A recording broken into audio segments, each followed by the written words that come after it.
तो जय हिंद बच्चों, लेकर आ चुका मैं आप लोगों के लिए class 10th mathematics R S. Agarwal ICSE board से आपके पास chapter number 19 tangent properties of circle. और इसमें हम ऑलरेडी एक्सरसाइज 19 कंप्लीट कर चुके थे और 19B के लिए आप लोगों को मैंने 3 थ्योरम बता चुका हूं लास्ट वीडियो में। जी हाँ, 3 थ्योरम बता चुका हूं।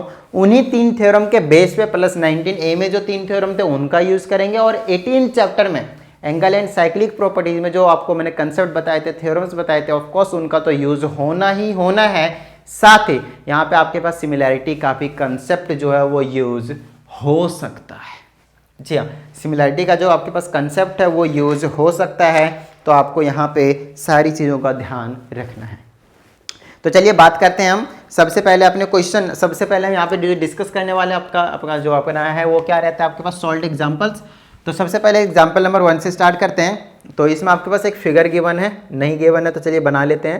कहता है 2 chords AB and CD of a circle intersect at a point P inside the circle. तो दो आपके पास कोड है और दो टेंजेंट है AB एंड CD। तो इसको मैंने AB बोल दिया, इसको मैंने CD बोल दिया। और यहाँ पे पॉइंट P पे सर्कल के इनसाइड में ही क्या करता है, इंटरसेक्ट करता है सच दैट PA इज 6, उसके बाद PB इज 5, PB इज 5 और उसके बाद बोलता है CD इज 13। ये पूरा का पूरा 13 है, भाई ध्यान रखिएगा, पूरा का पूरा 13 सेंटीमीटर है, सारे सेंटीमीटर में आपके पास गिवन है। और उसके बाद हमसे कहता है फाइंड PC, सिर्फ PC निकालने को कहा गया है ना। चलिए अब हम PC की बात कर लेंगे। सिंपली अब चीज़ों को समझना आप लोगों को, PC निकालना है, P से लेकर C तक ये वाली चीज़ निकालनी है, ये वाली, ठीक है ना। चलिए अगर मुझे ये नहीं पता तो इसको मैं एक्स सेलेक्ट कर लेता हूँ। अगर मुझे ये नहीं पता तो मैं इसको यहाँ से यहाँ तक P से लेकर C तक क्या करता हूँ, मैं एक्स सेलेक्ट कर लेता हूँ, है ना। तो यहाँ पे मैंने लेट कर लिया, let PC is equal to x, है ना, let PC is equal to x. आगे की अगर हम बात करते हैं तो ये PD क्या हो जाएगा, उस चीज़ को थोड़ा सा ध्यान से समझिएगा। ये जो हमारे पास PD है, P से लेकर D तक, वो आपके पास कितना हो जाएगा, देखिए C से लेकर D तक पूरा का पूरा 13 है ना, पूरा का 13। बीच में कहीं पॉइंट P आया और इसको यहाँ से यहाँ तक हमने x माना। अगर ये 3 होता तो ये रिमेनिंग 10 होता, अगर ये 8 होता तो रिमेनिंग ये सिर्फ 5 होता, क्योंकि आप 13 में से इसको हटा रहे हैं। तो ये वाला जो पोर्शन है वो 13 माइनस एक्स हो जाएगा, PD। P से लेकर D तक क्या हो जाएगा आपके पास, 13 माइनस एक्स हो जाएगा। क्या इतनी बात समझ में आ गई आप लोगों को, डन है। चलिए आपने PC PD निकाल लिया। ऐसा मैंने क्यों किया पता है, क्योंकि मुझे यहाँ पे साफ साफ दिख रहा है यहाँ पे मैं क्या कौन सा थ्योरम यूज करने वाला हूँ, जो इस एक्सरसाइज में लास्ट वीडियो में था, थ्योरम नंबर 1।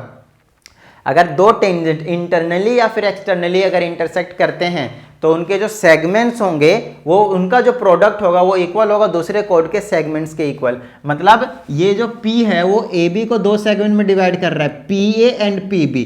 तो PA और PB का जो प्रोडक्ट होगा, PA एंड PB का जो प्रोडक्ट होगा वो दूसरे कोड के PC और दूसरा क्या आ जाएगा आपके पास, PD के प्रोडक्ट के इक्वल होगा। ये कहानी है आपके पास इनकी। क्या इतनी बात समझ में आ गई आप लोगों के, डन है। चलिए तो PA देखें भाई कितना है, 6 है, और क्या है PB कितना है, 5 है, इज इक्वल टू PC कितना है वो हमने एक्स सेलेक्ट करा है, मल्टीप्लाई PD कितना है, 13 माइनस एक्स है। जानबूझकर आपको एक ही वेरिएबल में यहाँ पे डील करना है, कहीं आप 2 वेरिएबल मान लो और सब्स्टिट्यूशन का मेथड यूज करके आप यहाँ पे सॉल्व भी ना कर पाओ तो बड़ी प्रॉब्लम वाली बात आ जाएगी। तो 6 5 जो आपके पास 30 होने वाला है। यहाँ पे देखिए ध्यान रखें कि जब भी प्लस माइनस में एक टर्म रहता है और दूसरा टर्म मल्टीप्लाई में रहता है तो आपको हमेशा अंदर से दोनों से मल्टीप्लाई करना होता है। यहाँ बच्चे कन्फ्यूज हो जाते हैं, है ना। यहाँ पे आपके पास 13x और माइनस का x का स्क्वायर आ जाएगा। क्या इतनी बात समझ में आए, x से हमने दोनों को मल्टीप्लाई कर दिया। यहाँ पे आपके पास एक क्वाड्रेटिक बना है, फैक्टराइजेशन, या फिर आपके पास जो सिंपल से मेथड होते थे कौन से, क्वाड्रेटिक वाली इक्वेशन को सॉल्व करने वाले, वो भी आप कर सकते हैं। इन दोनों को मैं इधर लाऊंगा तो ये माइनस का है तो प्लस का हो जाएगा, ये प्लस का है तो माइनस का हो जाएगा, और ये जैसा था बेचारा वैसा ही रहेगा। चलिए ये मेरे पास निकल कर आ चुका है। अब हमारा जो टारगेट है वो क्या है, सिंपली, है ना। अब हमारे पास जो टारगेट है वो सिंपली किस चीज़ के बारे में है, यहाँ से हमें वैल्यू निकालना है किसी तरह से सॉल्व करके, ठीक है। चलिए अब हम सॉल्व कर देते हैं यहाँ पे। तो मेरे पास आ जाएगा, फैक्टराइजेशन मेथड यूज कर लेता हूँ, 10 या 30 होता है, 10 और 3 ले लेता हूँ, तो माइनस 10x और माइनस का 3x और प्लस का 30, बिल्कुल सब कुछ सही चल रहा है। यहाँ से x कॉमन लेंगे तो x माइनस का 10 आ जाएगा, और माइनस का 3 कॉमन लेंगे तो x माइनस का 10 आएगा, और इक्वल टू में 3। ये छोटी छोटी चीज़ें 9th क्लास की भाई समझ में आ रही है ना बात। दोनों को इक्वल टू मैं जीरो भी साथ में रख दूँ, x माइनस 10 ले लिया और x माइनस 3 और इक्वल टू जीरो। अब according to zero product rule equal to zero कर देता हूँ मैं, कोई टेंशन वाली बात नहीं है। तो यहाँ से x की वैल्यू 10 और 3 निकल कर आ जाएंगे। x की वैल्यू क्या निकल कर आ जाएगा आपके पास, 10 और 3 निकल कर आ जाएगा। कोई दिक्कत वाली बात नहीं, दो वैल्यू हो सकते हैं, ऐसा नहीं है कि आप एक ही वैल्यू ले, जरूरी नहीं है, ठीक है ना। तो इस बात को आपको ध्यान रखना है। तो x की वैल्यू 10 भी हो सकता है और 3 भी हो सकता है, क्योंकि एक नेगेटिव का आता है तब तो नहीं लेते। मैं आपको समझाता हूँ क्यों दोनों हो सकते हैं। देखिए c से लेकर d तक, अगर ये 10 है, अगर मैं 10 लेता हूँ तो ये वाला 3 आएगा, और अगर ये 3 लेता हूँ तो ये 10 आएगा, खत्म बात। दोनों ही पॉसिबिलिटी है, समझ में आ रही है बात, दोनों ही पॉसिबिलिटी है आपके पास, कोई टेंशन वाली बात नहीं है। चलिए, तो ये हो गया आपके पास क्वेश्चन नंबर 1 की कहानी। अभी हमने सिर्फ और सिर्फ क्वेश्चन नंबर 1 को डिस्कस किया है। अब हम आगे की बात कर लेते हैं, जहां पे हम डिस्कस करेंगे क्वेश्चन नंबर 2 को। तो चलिए क्वेश्चन नंबर 2 की ओर बढ़ जाते हैं हम, और चीज़ों को बहुत ही अच्छे तरीके से समझने की कोशिश करते हैं। तो फिर से हमारे पास क्वेश्चन नंबर जो 2 है वो कुछ इस तरह से है। एक सर्कल है और यहाँ से एक कोड है आगे जा रहा है, और एक और कोड है जो आगे जा रहा है और ऐसे मीट कर गया। अब यहाँ पे जो कोड है वो एक्सटर्नली इंटरसेक्ट कर रहे हैं भाई। तो एक्सटर्नली इंटरसेक्ट करने की भी वही कहानी है। ये जो P पॉइंट है, P से लेकर A तक मल्टीप्लाई P से लेकर B तक will be equal to P से लेकर C तक मल्टीप्लाई P से लेकर D तक का जो प्रोडक्ट रहेगा वो आपस में इक्वल होने वाला है। और इसमें जो गिवन है वो चीज़ मैं यहाँ पे लिख देता हूँ। AB 4 है, A से लेकर B तक 4 है, PB 6 है, P से लेकर B तक 6 है, PD 5 है, P से लेकर D तक 5 है, कैलकुलेट CD। हाय ये बच्चा सा क्वेश्चन दिया आपको। चलिए, है ना, इसका प्रोडक्ट तो PA multiply PB is equal to, यहाँ पे क्या लिखेंगे, PC मल्टीप्लाई PD। आपको PC निकालना, यहाँ पुट करिए वैल्यू। ये कितना है, PA 4 6 is equal to PC नहीं पता, ये कितना है 5, इधर डिवाइड कर दिया, 4 6 24 divided by 5 is equal to PC, और PC इज इक्वल टू 5 चौके 20.4 8 40 4.8 सेंटीमीटर निकल कर आ चुका है। और आंसर भैया सही होना चाहिए, कहीं पता चले गलत। क्या पूछ लिया इसमें, पूछा क्या है, CD पूछा है, CD पूछा है, और मैंने PD क्यों लिख दिया, गलत कर दिया। हमसे CD पूछा, ध्यान दीजिएगा, हमसे क्या पूछा, आपके पास CD पूछा है, और हमने क्या निकाला है उस चीज़ को देखिएगा, हमने PC निकाला है। जो PC है वो क्या आपके पास 4.8 है ना। P से लेकर C तक आपके पास क्या है, जो कि कभी पॉसिबल ही नहीं है। एक बार मैं चेक करता हूँ क्या गलत किया है। P से लेकर A तक, ठीक है, P से लेकर B तक, ठीक है, P से लेकर C तक, फिर P से लेकर D तक।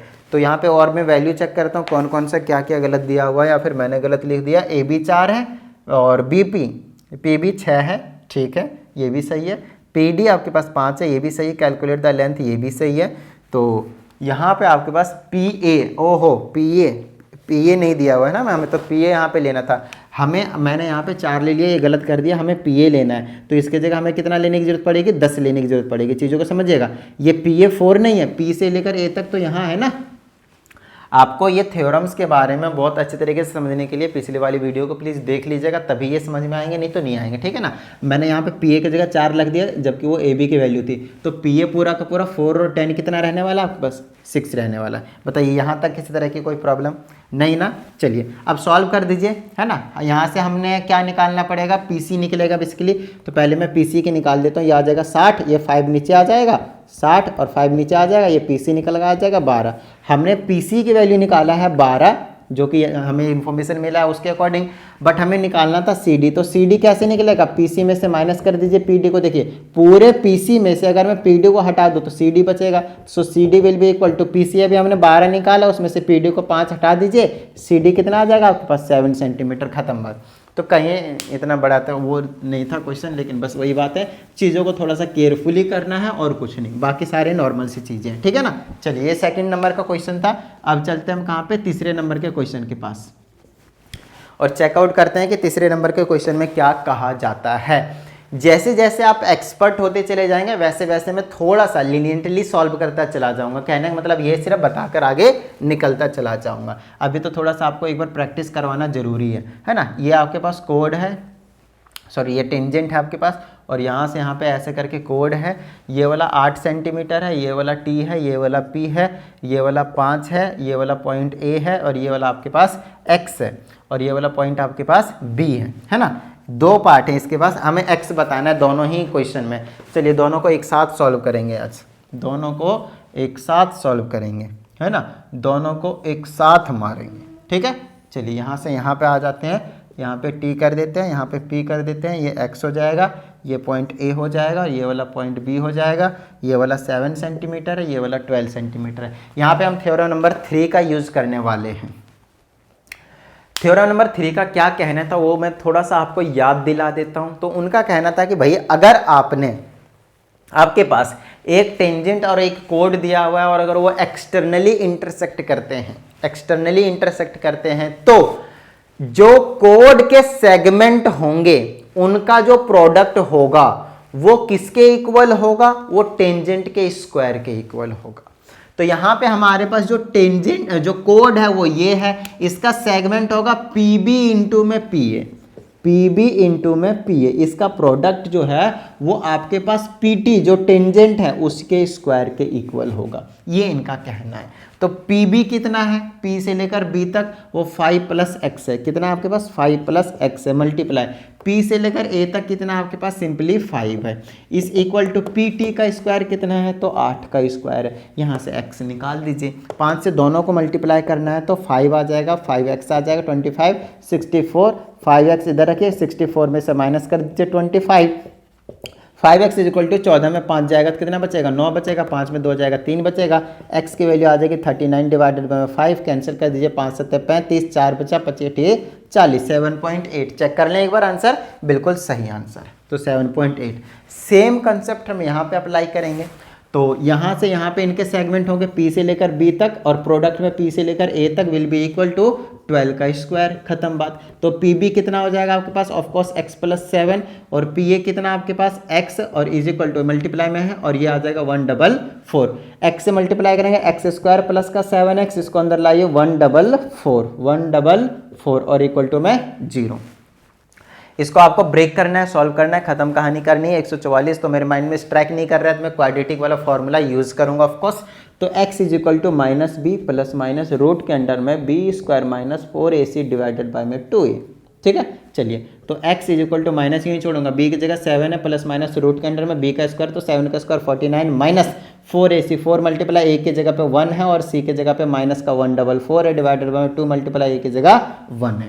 यहाँ जगह x = माइनस का 7 प्लस माइनस रूट के अंडर में माइनस माइनस प्लस बना दीजिए, आ जाएगा 49 प्लस का 44 चौके, तो ध्यान रखना है 4 से करेंगे तो 400 आ जाएगा, फिर 44 चौके 176 तो 576 आ जाएगा, 576 आ जाएगा और डिवाइडेड बाय में आपके पास 2 होने वाला है। तो ये सिंपल है आपके पास, ये आ जाएगा माइनस का 7 प्लस माइनस रूट के अंडर ये 625 बना लेगा, 625 डिवाइडेड बाय में 2 और क्वेश्चन सॉल्व हो चुका है ऑलमोस्ट। देखिए x = माइनस का 7 प्लस माइनस रूट के अंडर 625 होगा तो उसका 25 का स्क्वायर होता है, तो हटा देता हूँ रूट डिवाइडेड बाय में 2, एक बार प्लस में एक बार माइनस में, तो माइनस का 7 प्लस का 25/2 और माइनस का 7 माइनस 25/2, ये वैल्यू माइनस की आएगी, हम इसको इग्नोर करेंगे because length can not be negative. यहाँ पे x क्या एक लेंथ है तो लेंथ आपके पास नेगेटिव नहीं हो सकता, डिस्टेंस नेगेटिव नहीं हो सकता। तो x = क्या हो जाएगा आपके पास, माइनस प्लस माइनस माइनस 18 बचेगा डिवाइडेड बाय 2, कैंसिल कर देंगे तो x की वैल्यू 9 सेंटीमीटर, खत्म बात। बताइए भाई किसी तरह की कोई प्रॉब्लम यहाँ तक, ठीक है। चलिए आगे की बात करते हैं अब हम क्वेश्चन नंबर 4 की। तो कहीं ना कहीं आपके पास जो सारी ही चीज़ें हैं वो छोटी छोटी चीज़ें हैं, तो नॉर्मल सी चीज़ें अगर आपको पता भी हैं तब भी आप इन क्वेश्चनों को उड़ा सकते हैं, है ना। तो चलिए फटाफट आगे चलते जाइए और आग लगाते जाइए। क्वेश्चन नंबर 4 की बात करते हैं। कहता है in the figure along side AB is 7, तो फटाफट पहले एक फिगर बना देता हूँ जो गिवन है आपके पास। सर्कल है, टेंजेंट है, कोड है, सॉरी ये कोड है, फिर ये टेंजेंट है, यहाँ D है, यहाँ C है, यहाँ A है, यहाँ B है और इसको ऐसे मिला के इसको यहाँ से ऐसे मिला दिया है। अब इसमें कहा जाता है इन विच AB इज 7, ये वाला 7 है, फिर कहा जाता है BC इज 9, ये वाला 9 सेंटीमीटर है। प्रूव दैट, पहला तो आपसे ये कहा है कि prove that triangle ACD is similar to triangle DCB। लीजिए भाई सिमिलरिटी वाला कंसेप्ट आ चुका है, तो एक बार चेक कर लेते हैं कि कौन कौन सा है आपके पास। क्या है, ACD की बात करते हैं। ए कहाँ है? यहाँ है। सी कहाँ है? यहाँ है। डी यहाँ। ये वाला बड़ा वाला ट्रायंगल की बात करते हैं, बड़े वाले ट्रायंगल की बात कर रहे हैं हम, ACD की। दूसरा है DCB, DCB ये छोटे वाले ट्रायंगल की बात कर रही है ये वाला। इनको हमें क्या बताना है? सिमिलर बताना है। तो यहाँ पे हम वही लिख देंगे, in triangle this and this, बाद में हम सिमिलर प्रूफ कर देंगे। तो इन दोनों में अगर आप नोटिस करें तो कॉमन सी, एंगल सी जो है वो कॉमन है, तो angle ACD is equal to angle BCD is equal to आप कॉमन लिख दीजिए। एक एंगल तो आपको वैसे ही पता चल चुका है, एक एंगल तो आपको वैसे ही पता चल चुका है। समझ में आती है ना बात? ठीक है ना। चलिए अब बात करेंगे हम दूसरे वाले एंगल की। तो ये वाला एंगल दोनों के लिए कॉमन हो चुका है, और कोई सा एंगल आपको नोटिस करने की जरूरत है, बाकी कोई टेंशन वाली बात नहीं है। एक एंगल और ढूंढ लीजिए। तो देखिए ये वाला एंगल है, तो क्योंकि ये छोटा वाला और ये बड़ा वाला ट्रायंगल लेना है हमें, तो एक एंगल ये ढूंढा है, तो कहीं ना कहीं आपको या तो ये वाला एंगल ढूंढना पड़ेगा या तो ये वाला एंगल ढूंढना पड़ेगा, तभी बात बनने वाली है आपके पास, है ना। लेकिन हाँ, मैं साइड को भी तो इक्वल बोल नहीं, ये तो टेंजेंट नहीं है, तो मैं साइड को तो बिल्कुल भी नहीं बोल सकता। तो कोई ऐसा लॉजिक लगाइए कि छोटे वाले का ये वाला एंगल और बड़े वाले का कोई और सा एंगल जो है आपके पास वो इक्वल हो जाए। देखते ही देखते हमें मिल भी गया। आइए मैं आपको समझाता हूँ। यही वाला एंगल देख लीजिए, छोटा वाले का तो यही एंगल रहेगा, लेकिन बड़ा वाले का कौन सा हो सकता है आपके पास? ये भी हो सकता है ना। बड़ा वाला ये है तो ये तो हो ही चुका कॉमन, तो ये पूरा भी हो सकता है, बट ये वाला एंगल पूरे के इक्वल तो हो ही नहीं सकता, बिल्कुल भी चांस ही नहीं है। तो ये वाला एंगल इस वाले एंगल के इक्वल अगर प्रूव हो जाए तो दो एंगल इक्वल हो जाएंगे, तो हमारे पास तीसरा एंगल अपने आप इक्वल हो जाएंगे। तो डबल ए या फिर ट्रिपल ए से हम इसको क्या बोलेंगे? आप सिमिलर बोल सकते हैं। अब बात आती है हम कैसे बोलें भैया ये वाला एंगल और ये वाला एंगल इक्वल है। तो आप याद कीजिए, हमने आपको समझाया है थ्योरम नंबर 2 में कि अगर आपके पास एक टेंजेंट है और एक कोड है, और टेंजेंट और कोड के बीच में जो एंगल बन रहा है वो रिमेनिंग पार्ट में जो कोड एंगल बना रहा है उसके इक्वल होता है। तो ये एंगल इसके बिल्कुल सेम, यही डायग्राम देख लीजिए। तो ये वाला एंगल और ये वाला एंगल ऑल्टरनेट सेगमेंट वाला जो कहानी बताया था, तो angle BDC is equal to angle DAC। Alternate angles in alternate segment आप लिख देंगे इसमें, angles in the alternate segment. Alternate segment का बताइए, यहाँ तक किसी तरह की कोई प्रॉब्लम भाई? नहीं ना, ठीक है ना। चलिए तो यहाँ पे लिख देंगे by double a triangle ACD is similar to triangle DCB। खत्म बात, खत्म बात भाई, हो चुका है आपके पास क्वेश्चन, डन। चलिए आगे की बात करते हैं। तो बात आती है वैल्यूज क्यों गिवन थे? वैल्यूज के तो यहाँ पे हमने कुछ यूज किया ही नहीं, कोई बात नहीं। कहता है find the length of CD, C से लेकर D तक की लेंथ बतानी है, और मेरे हिसाब से इसीलिए आपके पास ये वैल्यूज जो है आपके पास गिवन थे सेकंड पार्ट में जो थे ना, इसीलिए, ठीक है ना। चलिए आगे की बात करते हैं। अब हमारे पास सिंपली है। अब यहाँ पे देखिए, एक तो टेंजेंट है ये वाला और एक कोड है जो कि एक्सटर्नली इंटरसेक्ट कर रहे हैं। एक्सटर्नली इंटरसेक्ट कर रहे हैं तो आपको पता होना चाहिए कि कोड के जो सेगमेंट का जो प्रोडक्ट होगा वो आपके पास जो टेंजेंट होगा उसके स्क्वायर के इक्वल होगा। तो सेकंड पार्ट तो बहुत ज़्यादा आसान है, मैं इजीली कह सकता हूँ C से लेकर A तक प्रोडक्ट C से लेकर B तक will be equal to CD का स्क्वायर। खत्म बात। तो C से लेकर A तक कितना हो जाएगा? यहाँ से यहाँ तक 9 7 16, तो इसकी जगह 16 रख दीजिए, मल्टीप्लाई CB कितना आपके पास 9 है, और इज इक्वल टू CD का स्क्वायर। CD तो निकालना ही है, 16 9 144, ये आ जाएगा CD का स्क्वायर। स्क्वायर को इधर भेज दीजिए रूट के अंदर, 144 का रूट 12, तो 12 सेंटीमीटर आ जाएगा आपके पास CD। तो कोड की लेंथ जो CD निकालने को बोला था वो 12 सेंटीमीटर आ गया। देखिए कितना मामूली सा क्वेश्चन, बच्चा सा क्वेश्चन, नन्ना सा चुन्ना सा मुन्ना सा क्वेश्चन। चलिए आगे की बात करते हैं। ये हो गया आपके पास क्वेश्चन नंबर 4 की कहानी। अब चलते हैं हम क्वेश्चन नंबर 5 के पास। तो कहीं ना कहीं आपके पास छोटे छोटे क्वेश्चन, ज़्यादा टेंशन लेने की जरूरत है ही नहीं, है ना। चलिए, अगर अभी तक भी आप लोगों ने वीडियो को लाइक नहीं किया तो फटाफट लाइक कर दीजिए। साथ ही अगर आप चैनल पर नए स्टूडेंट, चैनल को सब्सक्राइब करके बेल आइकन को प्रेस कर लीजिएगा। ओहो, फिर से बैटरी खत्म होने लग रही है यार, बैटरी वाली प्रॉब्लम बहुत ख़राब है। चलिए, तो जब तक है जान तब तक करेंगे काम, उसके बाद हम क्या करेंगे, आपके पास वीडियो को वहीं पे अपने आप ही बंद हो जाएगा। चलिए, कहता है इनमें in the given circle with centre वो angle ABC is 100 degree Celsius, 100 degree Celsius 100 degree है बस। तो यहाँ पे सबसे पहले मैं क्या करता हूँ, फिगर बना देता हूँ। जो फिगर गिवन है आपके पास वो फिगर मैं एक बार बना देता हूँ, ठीक है ना। एक बार में जो सर्कल बन जाता है वही सही रहता है, बार बार बाद से बनाने में मज़ा नहीं आता। फिर ऐसे ये सेंटर इधर दे रखा है, सेंटर O है, सेंटर अलग ही है, यहाँ पे सेंटर है आपके पास O है, और ये साइड से जा रहा है, और ये ऐसे जा रहा है, ये ऐसे जा रहा है, और ये वाला जो एंगल है वो 100 डिग्री है, और यहाँ से ऐसे जा रहा है, यहाँ से ऐसे जा रहा है। ये वाला D है और यहाँ से ऐसे एक टेंजेंट जा रहा है जो कि इधर कहीं पे टी है, और ये वाला एंगल जो है आपके पास वो 40 है। ख़त्म बात, ठीक है ना, ये वाला आपके पास 40 है बस, ठीक है। अब हमें क्या क्या कहा जाता है वो चीज़ चेक कर लेंगे। Tangent tangent find angle ADC and angle DCT। चलिए सोचते हैं, समझते हैं और करने की कोशिश भी करते हैं। कहीं ना कहीं छोटी सी चीज़ होगी, मुझे पता है यहाँ पे। तो सबसे पहले एंगल ADC पे नज़र मार, अरे नंबरिंग तो कर दे भैया, नामकरण तो कर दे, कहाँ कहाँ ABCD है, सिंपल है। A यहाँ है, B यहाँ है, C यहाँ है, D यहाँ है। हमें ADC निकालना है। A यहाँ है, D यहाँ है, C यहाँ, ये वाला एंगल निकालना है, ये वाला एंगल निकालना है आपको, ठीक है ना।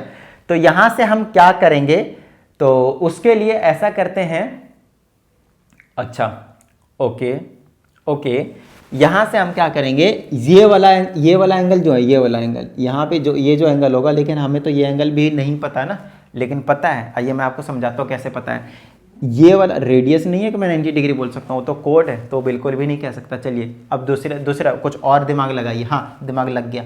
ABCD एक साइक्लिक क्वाड्रिलेटरल है, एंगल एंड साइक्लिक प्रॉपर्टीज वाला चैप्टर नंबर 18 की कहानी, ठीक है ना। अब यहाँ पे लिखेंगे ABCD is a cyclic quadrilateral, cyclic quadrilateral. तो मैं कह सकता हूँ कि angle B plus angle D will be equal to 180 degree. तो एंगल जो D है वो 80 डिग्री निकल कर आ जाएगा, ये 100 है तो 80 बच गया ना, तो ये 80 डिग्री, अरे हो गया, एंगल ADC निकल गया। दूसरे की बात करते हैं एंगल DCT की।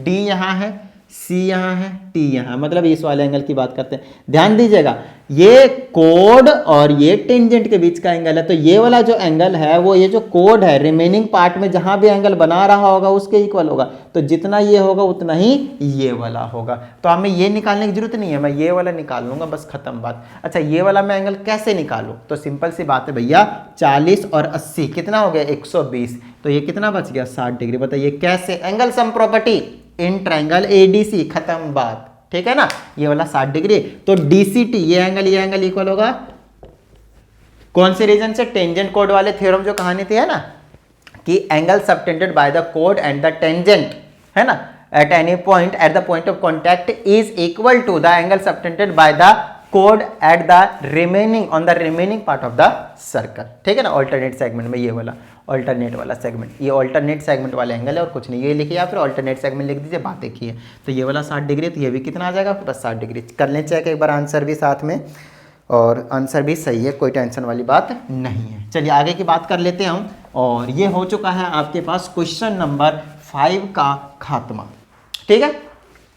चलिए क्वेश्चन नंबर 6 की बात करते हैं। इसमें कहा जाता है इन the given figure AE and B intersect each other at D और एंगल CD 90 डिग्री है। लो भाई, तो क्वेश्चन नंबर 6 की बात करते हैं हम। इसमें आपके पास एक सर्कल गिवन है, इसमें आपके पास ऐसे है, फिर एक ऐसे है, यहाँ पे A है, यहाँ पे B है, यहाँ पे C है, यहाँ पे E है, इसको यहाँ से यहाँ पे ले जाइए, और ये 90 डिग्री है, ये वाला D है, ये वाला आपके पास 90 डिग्री है। और इसमें कहा जाता है AB 5 है, A से लेकर B तक ये वाला 5 है। उसके बाद आपके पास दूसरा क्या गिवन इन्फॉर्मेशन वो चेक आउट कर लेते हैं। AB आपके पास 5 है, ठीक है, लिख दिया। BD 4 है, B से लेकर D तक ये वाला 4 है सेंटीमीटर में सारी इन्फॉर्मेशन। CD 9 है, C से लेकर D तक, CD है ना, C से लेकर D तक 9 है, ये वाला आपके पास 9 सेंटीमीटर है, ठीक है। उसके बाद हमें पता करना है फाइंड D, हमें पता करना है फाइंड D। कहीं ना कहीं ये बच्चा वाला क्वेश्चन है ना, बच्चा वाला। बताते हैं आपको कैसे। आपको एक छोटी सी चीज़ बताता हूँ D से लेकर E तक की कहानी को समझने के लिए।